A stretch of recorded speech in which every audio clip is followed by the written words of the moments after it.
I get knocked down, but I get up again.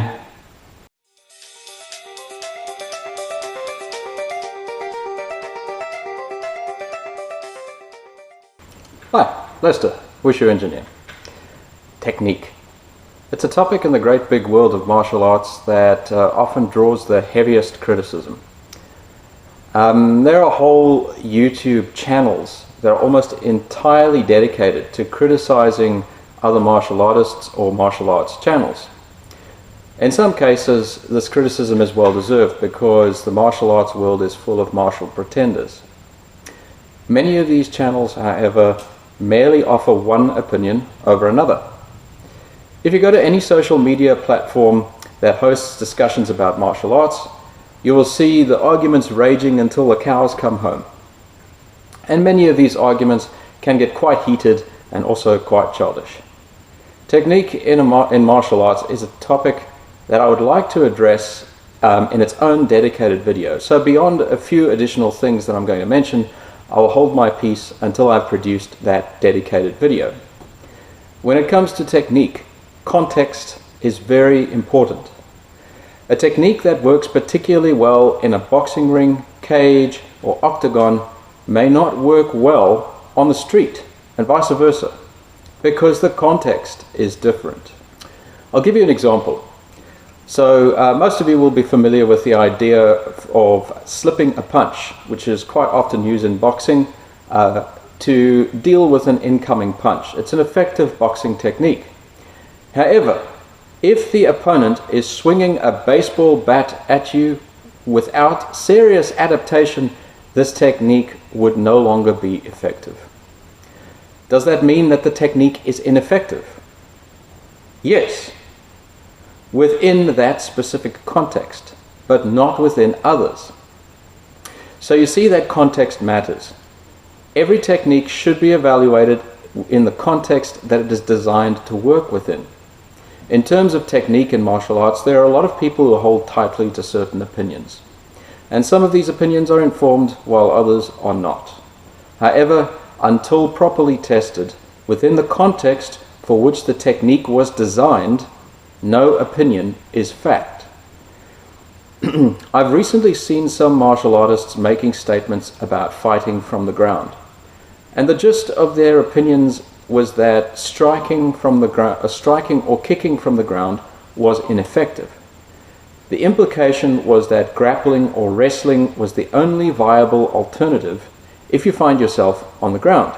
As I've stated in previous videos, within certain contexts, such as self-defense situations involving multiple opponents or where weapons are involved, being on the ground is dangerous because of the limitations it imposes on mobility and defense.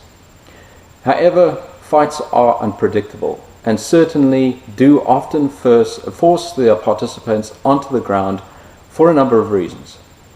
So when I'm on the ground, am I limited to only locks and holds by virtue of ineffective power generation for striking? I decided to put this opinion to the test because until proper tests are performed, these kinds of opinions should not be considered facts. As a comparison, I referenced a recent study published in the Journal of Athletic Enhancement and done through the Southern Cross University in Queensland, Australia, for which I'll leave a link in the description below. It was a very interesting study entitled Effects of a 6-Week Strength and Power Training Program on Punching and Kicking Impact Power in Amateur Male Combat Athletes. I might discuss the results further in later videos, but I will limit my references to this study in this particular video. A sample of 16 amateur male combat athletes with at least 2 years combat training experience, including 6 MMA athletes and 10 kickboxers, participated in the study. Of the 16 participants recruited in the study, 10 were currently training for locally based competitions, and the remaining 6 participants were currently competing in state-level competitions. The weight of the participants varied between 68 and 91 kilograms, with the mean being close to 80 kilograms. My weight is approximately 85 kilograms, so I was within the weight range of these combat athletes. although I'm nearly 15 years older than the oldest participant. 4 strikes were analyzed in the study: a cross punch, a jab punch, a front kick, and a roundhouse kick. An older version of the power cube, called the strike mate, was used to perform the striking power tests, and the power values were recorded in watts. For the purposes of this video, I've only referred to the maximum scores achieved amongst all the participants for all 4 strikes. The maximum value recorded for the cross punch was 19,552 watts. The maximum value recorded for the jab punch was 10,473 watts. The maximum value recorded for the front kick was 9,349 watts. And the maximum value recorded for the roundhouse kick was 56,601 watts.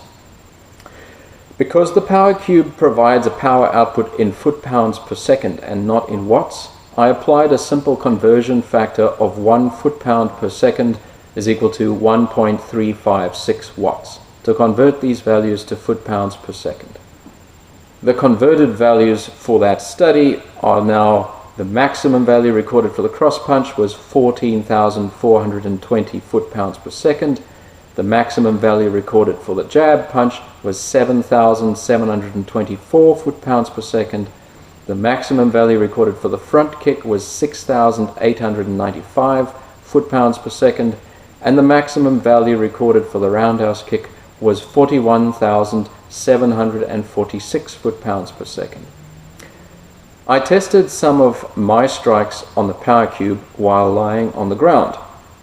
Due to the limitations to my movement imposed by being prone on the ground, I could not perform exactly the same punches or kicks as performed in the test, but opted for a circular punch and a back fist instead, along with a roundhouse kick equivalent and a front kick equivalent from the ground, and compared my power on the ground with the power of the 16 amateur combat athletes who participated in the study. This is what my tests looked like.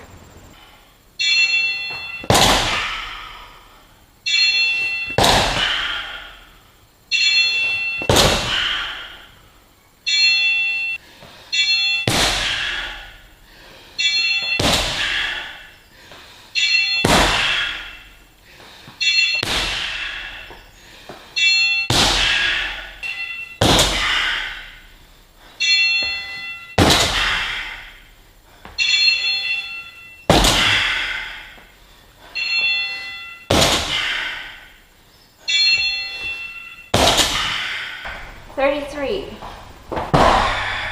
$46, $30,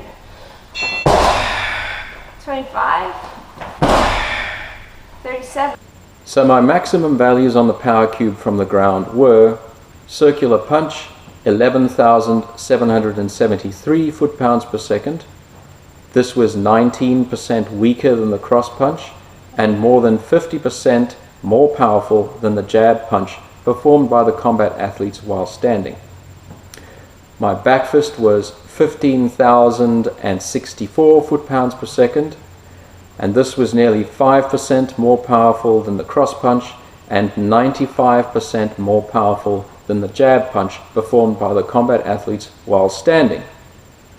My front kick was 13,059 foot-pounds per second, which was 89% more powerful than the front kick performed by the combat athletes while standing.